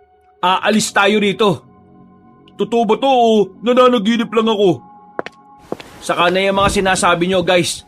Tara na, habang wala pa si Mang Romeo. Nagmadali na nga kami at paglabas ay eksaktong naabutan na namin sa kabila ng kalsada si Mang Romeo. Kasama ang 2 babae at 2 lalaking may hawak ng patay na kambing. Pagkakita ni Ben sa patay na hayop ay agad niyang tinutok sa mga yon ng baril. Natunugan na rin kasi niya kung sino o ano-ano ang mga ito. Pinatuloy ko kayo ng maayos sa bahay ko. Pinakain ko kayo at pinatulog. Pero itong igaganti nyo sa akin, pinatay nyo ang isa sa mga taga-barya. Siya ang unang sumugod sa akin. At saka, huwag kang magkunwaring mabait. Alam ko naman na kaya mo kami pinatuloy dahil may plano ka sa amin. Ginawa nyo rin na masama si Vona. Kaya patas lang tayo, Mang Romeo. 2 buhay na ang kinuha nyo sa amin. Dahil dyan, 2 buhay na rin ang mawawala sa inyo. Pero, nagbago na ang isip ko. Dahil hindi lang 2, kundi lahat kayo ay kukunin ko. Mag-unahan na lang tayo, Mang Romeo. Matapang ka ha. Sige, subukan niyo lumapit. Matutulad kayo ron sa isang aswang sa loob na sinargo ko ulo. Sa totoo lang ha, ngayon lang ako magpapasalamat sa Uncle Jamin ko. Ngayon ko lang napagtanto na may saysay din pala yung palaging pagsasanay niya sa akin nung bata pa ako. Magagamit ko rito yung firing. Kaya huwag kayong magkakamali. Hindi niyo alam kung ano ang mga dala ko ngayon rito. Narinig niyo ba yon? Kaya walang gagalaw sa inyo hanggat hindi kami nakakalayo. Dahil sinisiguro ko sa inyo na may hindi magandang mangyayari kapag sinundan nyo kami. Nagngit-ngit na lang sa galit si Mang Romeo, kabanong, at tinayaan niya na kami. Pagsakay namin ng kotse ay kaagad kong binuhay ang makina at umalis sa lugar na yon. Nilingon ko pa sila sa pamamagitan ng side mirror at wala ngang gumagalaw. Pero kahit na nakalayo na kami, pakiramdam ko'y parang meron pa rin kakaiba. Parang may hindi pa rin tama na hindi ko rin maunawaan. Nakalayo na kami sa magarang bahay at mga kabahayan, pero ang kaba naming apat ay makikita pa rin sa mga mukha namin. Maya-maya pa ay nakita nga namin sa hindi kalayuan ang lumang arko. Sinyalis yon na papalabas na kami sa Baryo Silim. Pero nagulat na lang kami nang may mga taong humarang sa gitna ng daan. Hindi ko tuloy alam kung ano ang gagawin ko. Kung itutuloy ko ba ang pagmamaneho o ihihinto. Pare, iharurot mo! Alam naman natin pareho na hindi mga normal na tao mga yan. Huwag ka na mag-alinlangan. Sige, mag-seatbelt kayong lahat ah. Mas binilisan ko nga ang pagmamaneho habang natataranta ang dalawang kababaihan sa passenger seat sa pag-aayos ng kani-kanilang mga sarili. Nakikita ko matinding takot sa mga mata nila. Kaya nagpakatapang din ako katulad ni Ben. Nang malapit ko nang mabundol ang higit 3 tao, ay nagulat na lang kami na may biglang kumalampag. Malakas ang naging tunog at parang may kung anong tinamaan ng sasakyan. Napapikit kami saglit at muntik nang mauntog ang mukha ko sa manibela. Pagdilat ng mga mata ko at pagkaharap ko ay hindi ako makapaniwala sa nakita. Sigurado kong ganun din ang mga kasama ko. Nakaharang si Kuya Logro sa amin. Pinipigilan niya ng 2 mga kamay ang unahan ng sasakyan. Kahit anong pilit kong itodo ang makina, pero umiikot lang ng umiikot ang gulong na parang kumikiskis lang sa kalsada. Pagkalaon ay nakarinig kami ng malakas na pag-ungol. Ungol na parang galing sa kailaliman ng lupa. Sabay-sabay din naming nakita kung paano siya magpalit ng anyo bilang isang halimaw. Unti-unting napunit ang kanyang damit at halos panloob na lang ang natira. Tumubo ang nangingitim na mga balahibo na tila lubulukob sa kanyang katawan at mukha. Nanlisik ang mga mata niyang namumula. Umusli ang matutulis na pangil. Naglalaway na dila at patayong tenga na parang sa aso. Humaba din ang nguso at ilong niya, saka umungol ng pagkalakas-lakas habang pinipigil ang sasakyan. Dahil dito ay nakita kong umusok na ang unahan ng kotse na parang nag-overheat. Mas lalong nataranta ang mga kasama ko, lalo na ang mga kababaihan. Narinig kong nag-iiyakan na sina Dina at Vona. Anong nangyayari, pre? Itodo mo na! Kanina pa nakatodo, pre. Sadyang malakas lang si Kuya Logro. Ano nang gagawin natin? Umuusok na rin yung unahan ng kotse, oh. Baka umapoy pa yan at madamay tayo rito. Lumabas na tayong lahat, guys! I don't wanna go outside. Papatayin tayo ng mga yan kapag lumabas tayo rito. Pero wala nang ibang paraan eh. Mga kasama, hindi ko po! Kapit, guys! Gulat na gulat at takot na takot kaming apat ng tila iangat ni Kuya Logro ang unahan ng kotse. Pagkalaon ay sa kanya to hinawi pakaliwa. Dala na rin ng takot at pagkataranta kaya hindi ko na nakontrol ang manibela. Bigla na lang din kasing namatay ang kotse. Gawa na matinding pag-usok na parang aapoy na. Bumalandra kami sa kanang bahagi ng taniman at sa kasamaang palad ay bumaliktad ang kotse. Mas lalong nataranta si Vona kaya inalo-alo siya ni Dina. Tanggalin niyo na yung mga seatbelt, guys! Labas na! Bago pa ito umapoy! Dali! Mabilis kaming nakalabas ni Ben. At habang inahatak niya ang bag na naglalaman ng mga tamang panglaban sa mga kaaway ngayon, ako naman ay tumulong sa 2 babaeng kasama namin. Nang makalabas na rin si Dina at Vona, ay saka naman biglang umapoy ang sasakyan. Dali-dali kaming lumayo dito, pero mula sa likuran ay dumating na ang 3 kalalakihan na unti-unti na ring nagpapalit ng anyo bilang aswang. Mga kasama! Yuko! Bilis! Pagtingin namin kay Ben, ay nagulat kami sa hawak ng baril. Kaya inakbayan ko kagad sina Dina at Vona sa kasapilitang pinayukod. Nagpaputok kagad ang baril ang kaibigan ko. Sapul kagad ang dalawa pero naging mailap ang ikatlong aswang. Nagtago yun sa mataas na palay at hindi na namin nakita. Takbo na guys! Bilis! Bago pa dumating yung parang asong ulol na aswang na si Kuya Logro! Dali! Sumunod kayo sa akin! Hinata ko na si Dina at Vona na tila hindi na rin alam ang gagawin. Ako na ang nag-lead sa malatalahib na mga taniman. Kahit ang totoo ay hindi ko rin talaga alam kung saan kami pupunta. Napatigil lang ako nang makarinig ng paggaralgal na pag-ungol ng kung sino mula sa kung saan. Napamasid ako sa paligid hanggang sa mapatingala sa makulimlim na langit. Huwag kayong mag-iingay. Nasa malapit na lang ang aswang. Narinig niyo ba? I wanna go home. Please. Manahimik ka muna, please, Vona. Pakiusap naman. Umalis na tayo rito. I don't wanna die here. Sinabi nang wag na nga muna mag-ingay eh. Tinakpan ni Ben ang bibig ni Vona, kaya mas lalong nagkakawag yun at nang makakawala sa kanya ay saka naman nagsisigaw sa takot at pagkainis. Dahil tuloy dito ay narinig na nga kami ng aswang na nagtago kanina. Umatungal yun na parang nagtatawag pa ng iba hanggang sa sumugod na papunta sa amin. Tumakbo kami ng mabilis pero natigilan din nang biglang sinunggaban si Ben ng nasabing aswang. Dina, Vona, dito lang kayo ha. Huwag kayong mag-iingay, pakiusap. Saan ka pupunta? Kay Ben, babalikan ko kayo. Iniwan ko na nga kagad sila at sinundan ng boses ni Ben na sumisigaw-sigaw habang nakikipag-agawan ng buhay sa aswang. Maya-maya pa nga ay nakarinig na ako ng putok ng baril. Pagdating ko ay nakandusay na ang kaibigan ko. Nakadagan sa kanya ang aswang at pareho silang halos naliligo na sa dugo. Inakala kong patay na si Ben, kaya natutup ko ang bibig ko na lumapit para kunin ang bag na naglalaman ng mga baril at iba pang sandata. Nang walang ano-ano ay biglang dumilat ang kaibigan ko. Sa gulat ko'y napaupo ako. Tulog pre! Hindi ako makahinga sa nakadagan sa aking walang yang aswang na to! Sige pre! Pagkaalis ko sa aswang ay tinulungan ko kagad na makatayo si Ben.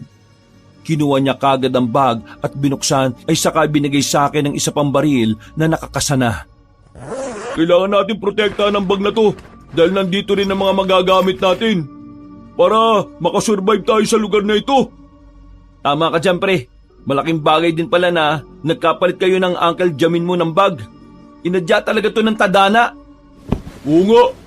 Teka, nag-ROTC ka naman di ba? Nung college ka? Oo pre. Pero hindi ko naman kinarir yung katulad mo. Kunin mo tong baril, tsaka kutsilyo. Kasado naman na yung baril eh. Kalabitin mo lang yung gatilyo at itutok mo kagad sa ulo ng aswang para hindi sayang ang bala. Alalahanin mo ang mga naging training mo nun. Sa ganitong panahon sigurado akong babalik yung mga alaalang yun.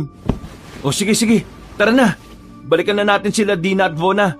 Wala silang kasama dun eh. Yung babaeng yun, naiinis talaga ako sa kaartihan niya. Tara na nga. Nagmamadali na nga kaming dalawa pero kamalas-malasan naman kabanong dahil may sumulpot na namang dalawang aswang.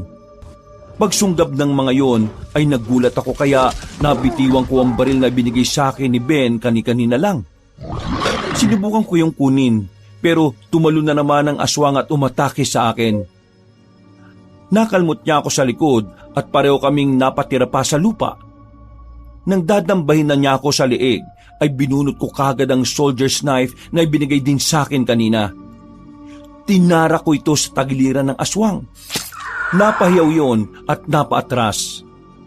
Sinamantala ko ang pagkakataon na muling tumayo para lapitan ng baril. Pero nadapa na naman ako dahil nahawakan ako ng aswang sa paa. Galit na galit yun na talagang papatayin na ako kaya ginawa ko ang lahat para matakasan ko siya. Hindi rin naman ako makahingi ng saklolo kay Ben dahil meron din siyang kasagupa.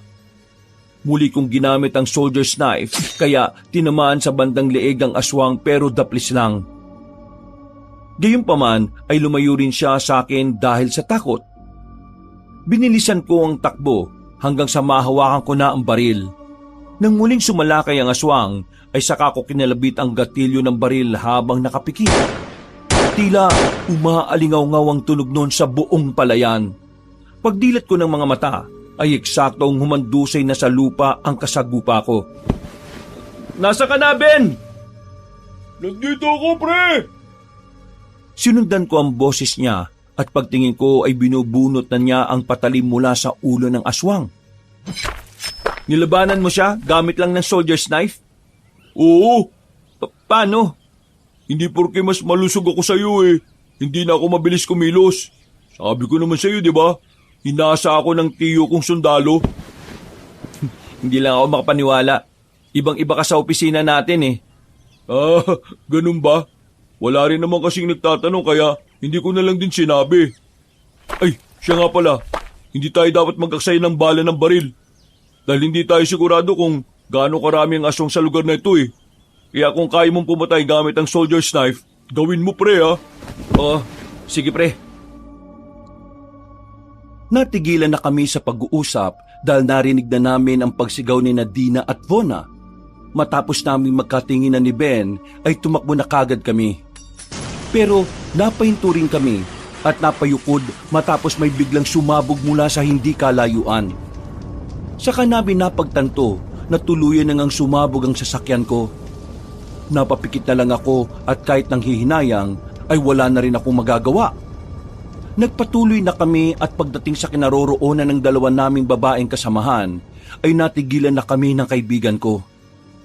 Nasa harapan na kasi nila si Kuya Logro at sa paningin ko nga ay parang may lumaki sa pangangatawan ng aswang at mas lalong tumangkad. Nagkatinginan ulit kami ni Ben, saka nag-aalalang naghanda ng mga sarili namin. Hoy! Duwag na aswang! Huwag babayang puntiryahin mo! Kundi kami! Oo nga! Kami ang harapin mo, Kuya Logro!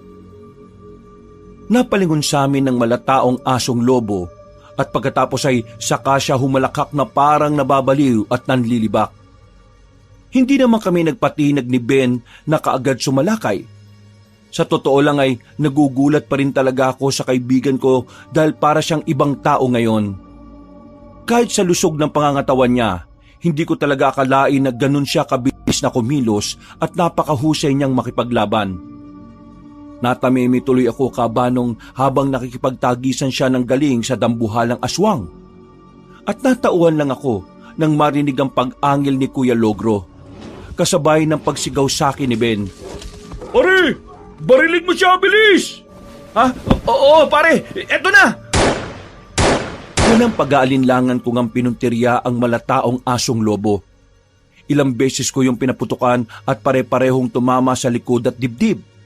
Pero nanlaki ang mga mata ko nang tila walang talabang bala ng baril sa kanya. Hindi siya tinatablan ng baril, Ben! Ano? Paano? Ben! Tumalsik sa kung saan si Ben, kasama ng bag na may mga lamang sandata matapos siyang hawiin ni Kuya Logro. Dahil dito ay natulala ko sa pagkagulat. Hur! Umalis ka dyan! Tumakbo ka na! Hur! What are you doing ba? Bakit ka nakatayo lang dyan? Takbo na! Hindi ko na rin tuloy naisip na papalapit na sa akin ang halimaw para gawan ako ng masama. Naririnig ko naman ang mga isinisigaw nila pero dahil sa sobrang nervyos ay hindi ko na tuloy halos maigalaw ang katawan ko. Nakatutok lang din ang baril kay Kuya Logro pero hindi ko yan makalabit sa sobrang panginginig ng katawan ko. Sa kabilang banda ng isip ko, parang tinanggap ko na lang din ang mga mangyayari sa akin. Pumikit ako hanggang sa marinig ang sigawan nila Dina at Vona kasabay ng malakas na kalabog. Isang panibagong pag-angil ang narinig ko, kaya ako napadilat. At yun na nga, gulat na gulat at takang-taka kami ni Dina at Vona dahil may kasagupa na si Kuya Logro na ibang klaseng aswang din. Ha? Anong nangyayari rito? Bakit sila naglalaban pareho sila mga aswang? Ano pang tinatanga-tanga nyo? Takbo na! Ha? Kuya Boy? Alis na, bilis! Sige po! Nilapitan ko kagad ang dalawang babae tsaka hinatak palayo roon. Narinig na lang namin ang mga atungal ng magkapatid na aswang habang patuloy na nagsasagupaan. Umalis na tayo rito sa palayan. Let's go somewhere safe. Gusto ko na makalaya sa impyernong to. Hindi pa tayo pwedeng umalis. Why naman, ha? Pinapaalis na nga tayo ng isang halimaw na kung sino man yun. Sumunod na lang tayo sa kanya. Si Ben! Kailangan natin balikan si Ben! Hindi natin siya pwedeng iwanan na lang dito ng basta-basta! I'm pretty sure na he's already dead na. Nakita naman natin, di ba, kung gaano kalakas yung paghampas sa kanya. Baka nabiktima na rin siya ng ibang aswang. My God! Guys, let's be practical here. Umalis na tayo at maghanap ng safe place. Walang safe place dito ngayon, Vona. Sana maintindihan mo na nasa balwarte tayo ng mga aswang. Ipagpalagay na natin patay na si Ben. Pero nasa kanya pa rin yung bag. Nandun yung mga sandatang pwede natin gamitin para makalis sa lugar na ito. Kaya please naman, balikan natin siya. Dina, Vona. Walang problema sa akin. May magagawa pa ba ako? I hate the idea, pero let's go na. Wala na kaming inaksayang oras. Binalikan nga namin si Ben at tinanap sa kung saan siya tumalsik habang patuloy pa rin sa sagupaan ang magkapatid na aswang. Nadidinig pa rin namin ang mga pag-angil nila na parang mga asong nag-aaway, pero hindi namin sila pinansin. Nagpatuloy kami sa paghahanap hanggang sa makita na nga namin si Ben na nakahandusay. Wala siyang malay at duguan. Pero sa kabutihang palad ay hawak niya pa rin ang bag at talagang hindi niya ito binitiwan. Pinagtulungan namin siyang bitbitin hanggang sa makaalis kami sa palayan. Habang nasa gilid ng daan ay nagmamasid-masid ako sa makulimlim na kapaligiran. Pagdaan sa palikong daan ay nakakita kami ng mga kapunuan kaya dun muna kami sumilong at nagtago. Chinek ko kagad ang kalagayan ni Ben pero hindi ko rin masiguro kung buhay pa talaga siya. Ayaw ko man mawala ng pag-asa pero kusang pumapasok sa isipan ko na baka nga comatose na siya at naghihintay na lang ng ilang oras para tuluyang mag-shutdown ng katawan. Napapikit ako dahil sa totoo lang ay siya lang ang mas maaasahan sa aming apat.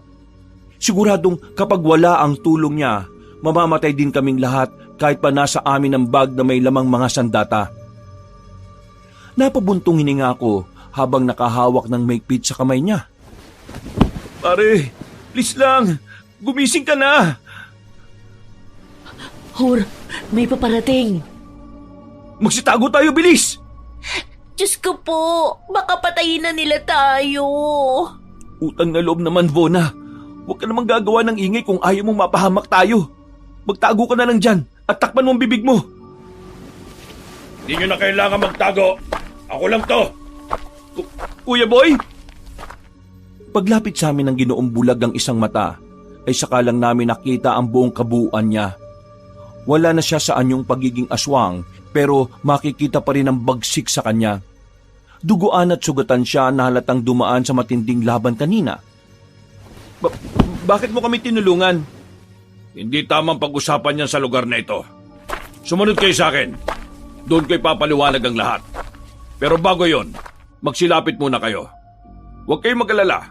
Hindi ko kayo kakainin. Ako lang ang kaisa-isang aswang dito sa Barrio Silim na hindi kumakain ng tao.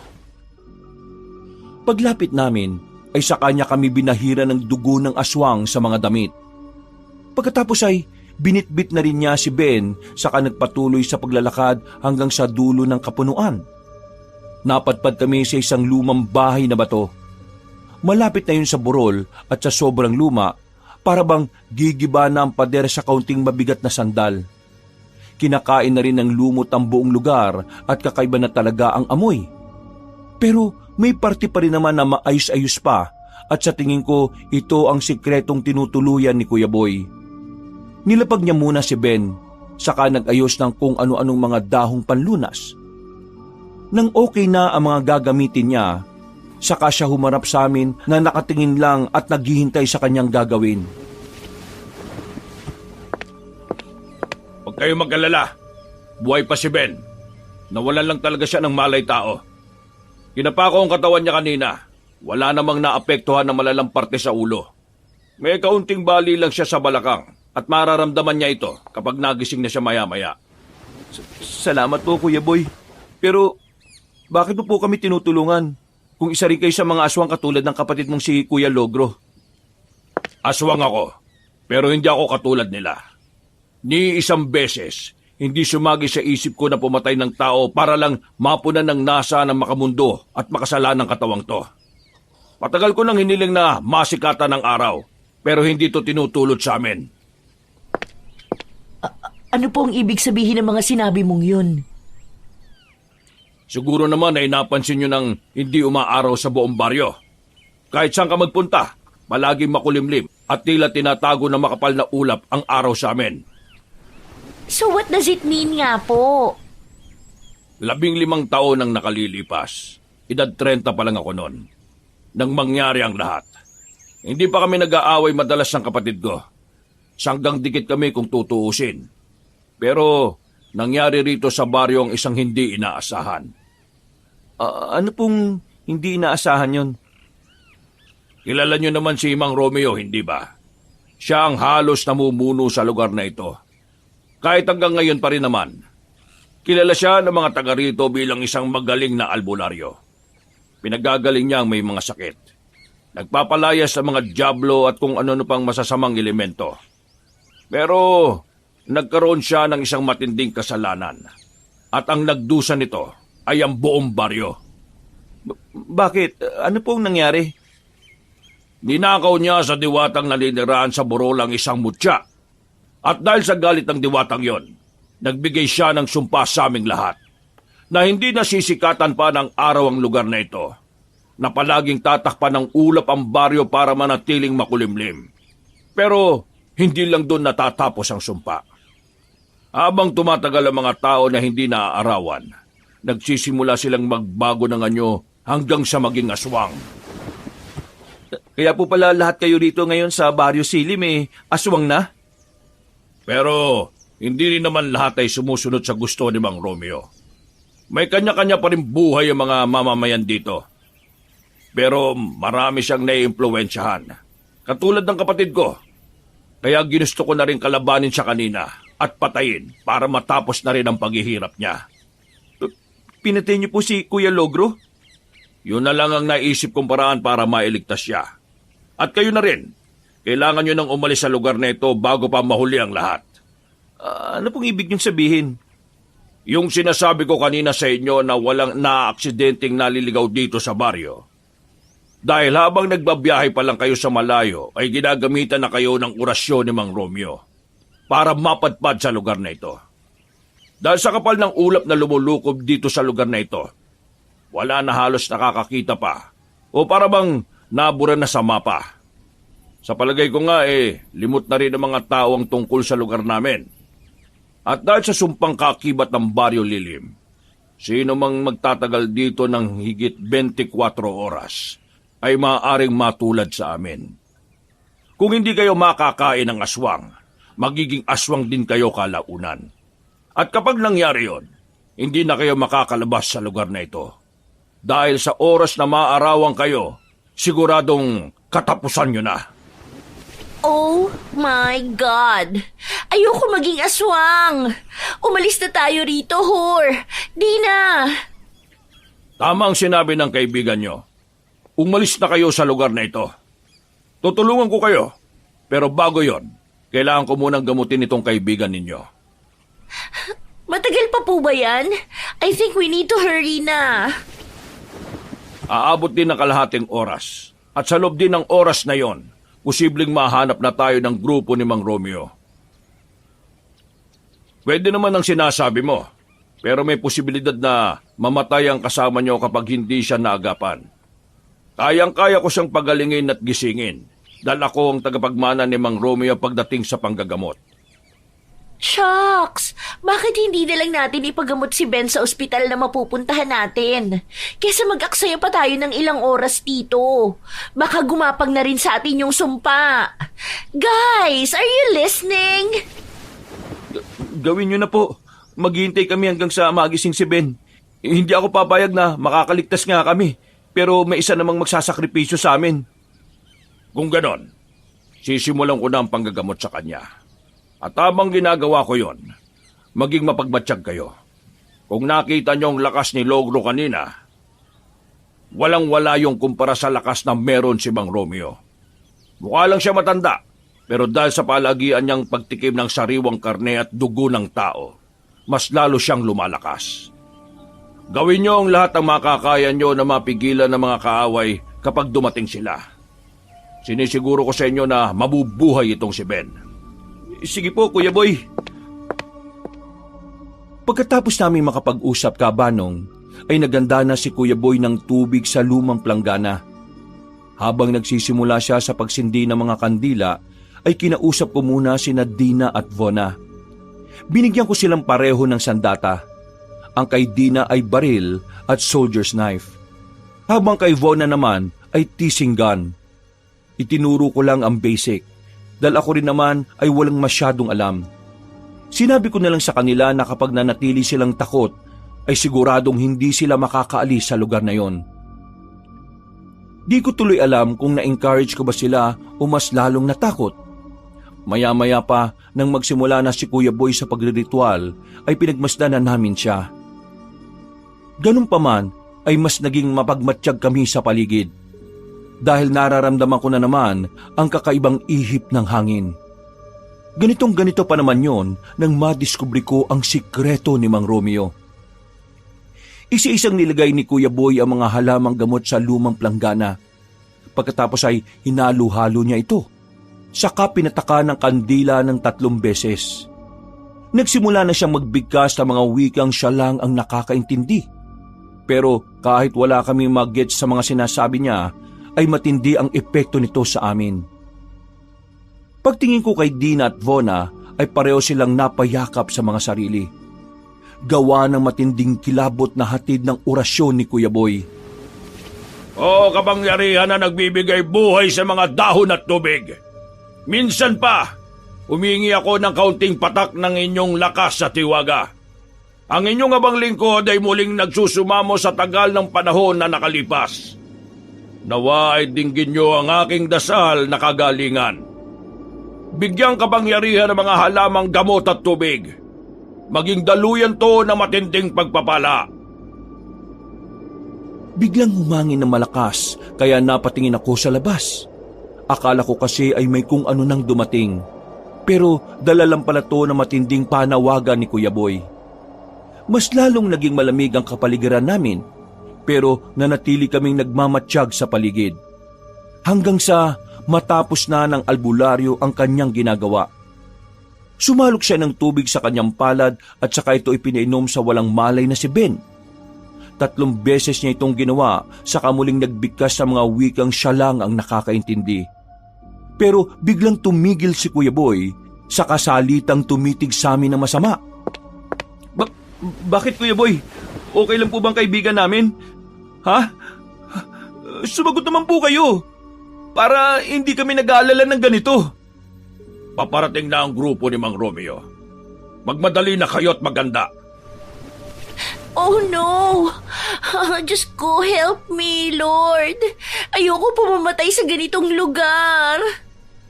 Kailangan nyo silang pigilan dahil hindi pwedeng maputol ang ginagawa kong orasyon. Ano po bang mangyayari kapag natigil ang ginagawa nyo? Posibleng hindi na magising ng tuluyan si Ben. Ayaw niyo namang mangyari yon, hindi ba? Kaya maganda na kayo. Malapit na sila rito. Nauna na nga akong lumabas kahit ang totoo ay takot na takot din talaga ako. Nagpagala-gala pa ako ng tingin sa paligid. Bago sa langit at katulad ng dati ay makulimlim pa rin ang paligid. Katulad ng sinabi ni Kuya Boy, hindi ito nagbabago. Gusto po, tulungan niyo po kami makalis dito sa lugar na to. Pati si Ben, sana po'y magising na siya.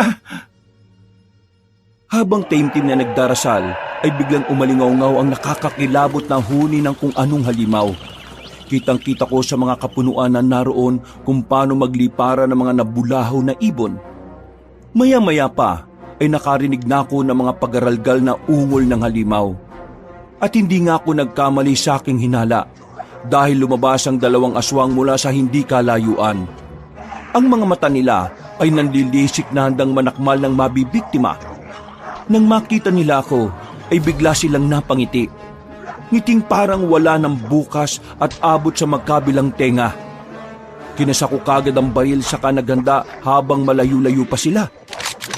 Samantala sa loob ng lumang bahay na bato ay naririnig ko pa rin si Kuya Boy na nagpapatuloy sa ginagawa niyang orasyon. Kasama, may mga pasugod na sa ating mga aswang. Magandaan na rin kayo dyan, ha? Dina, Bona! Dali-dali kong pinunteriya ang aswang na mas malapit at nasapol ko siya sa balikat kaya dumaus-us siya hanggang magpagulong-gulong sa lupa. Ang ikalawa naman ay mas naging agresibo. Nagpalipat-lipat siya sa puno hanggang sa makakuha ng tiyempo para talunan ako. Napangisi lang ako dahil inakala ng aswang na tatanga-tanga ako. Oo, aminadong kabado pero hindi naman ako ganun katanga. Sinentro ko ang ulo niya at kaagad pinaputukan ng baril. Sapul siya kagad at tumandusay siya sa lupa. Nang makita yun ng nauna ko ng binaril ay tumayo yung kaagad at muling sumugod. Mas mabilis kumpara sa nauna niyang ginagawa kaya halos hindi ko makita. Namalayan ko na nga lang na nasa likuran ko na pala. Mabuti na lang nang sasakmalin niya ako ay kaagad akong nakayuko at nagpagulong-gulong palayo. Dina! Ikaw na bahala! Oo. Kinalabit na nga ni Dina ang gatilyo ng baril kahit di pa siya sumisentro sa kalaban. Dahil dito ay nakaiwas ang pinupuntirya niyang aswang at kamuntikan patuloy akong tinamaan. Pero ang kagandahan na rin dahil hindi ko rin inakala na may matatama na nasa likod ko na bigla ring sumulpot. Kaplog yun sa mata na kaagad humandusay sa lupa. Sinamantala ko rin ang pagkakataon, Kabanong. Habang gulat na gulat ang aswang kanina, sumugod na ako. Kung saan-saan ka nakatingin, aswang! Nandito ako, oh! Etong sayo! Nirekta ko sa puso ang pagsaksak gamit ang soldier's knife.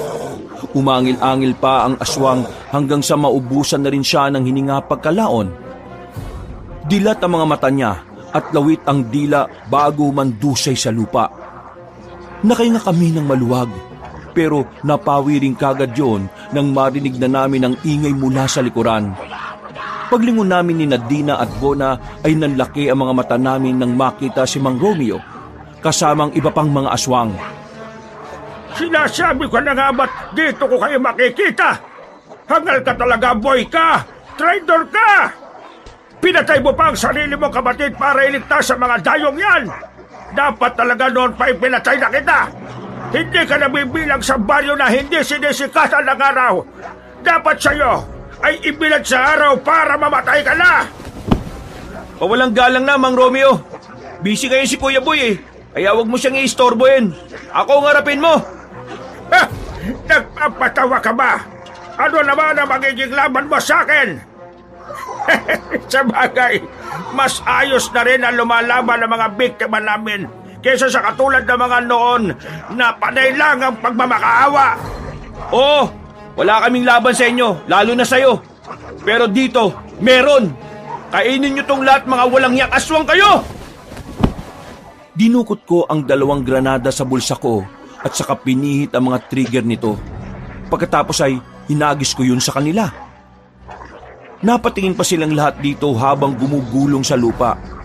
At tuli na bago nila mapagtanto na pampasabog pala yun. Pumasok ako sa loob ng lumang bahay na bato.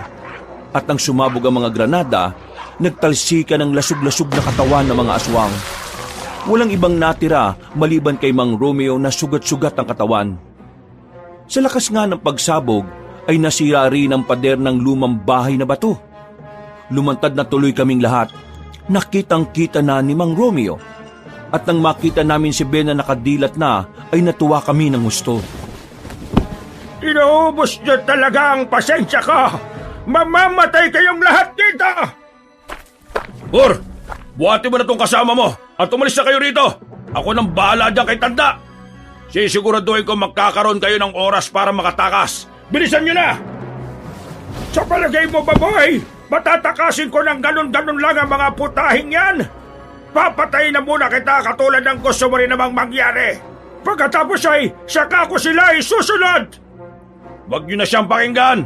Ako nang bahala sa kanya. Tumakbo na kayo, Hur! Saan po kami pupunta? Nakita nyo yung lumang arko, hindi ba? Doon kayo dumiretso.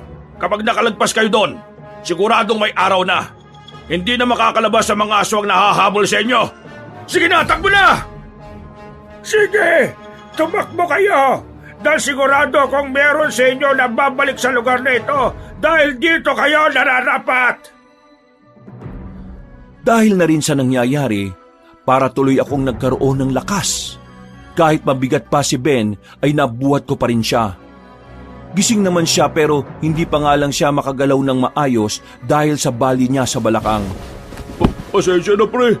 Kung nabibigitan kayo sa akin, iwan nyo na lang kaya ako para makatakas kayo rito. Hindi pare, lahat tayo makakalis sa lugar na ito. Tara na!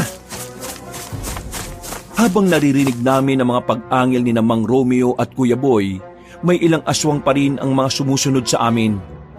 Hindi naman ako masyadong nakapag-focus dahil pasan ko si Ben. Nang may sumalakay mula sa kanan, ay eksakto naman na ginamit ni Vona ang hawak niyang teaser gun. Nangisay ang aswang at paglagpak nito sa lupa ay kaagad inundayan ng saksak ni Dina. Nagpatuloy kami hanggang sa makita na nga namin ang lumang arko. Nang malapit na kami roon, ay napalingon pa ako sa pag-asang makikita ko pa si Kuya Boy. Gusto ko kasi sanang magpasalamat pa sa kanya sa pagtulong na ginawa niya. Hindi rin kasi ganun kalinaw sa amin kung bakit nga ba niya kami tinulungan. Basta ang dating lang sa amin, lalo na sa akin, ay parang ayaw na niyang manatili sa pagiging aswang. Pagkalabas namin ng arko ay naggulat kami dahil maaraw nga. At sumakto sa oras ng relo ang pwesto ng araw. Hindi pa lumulubog ang araw.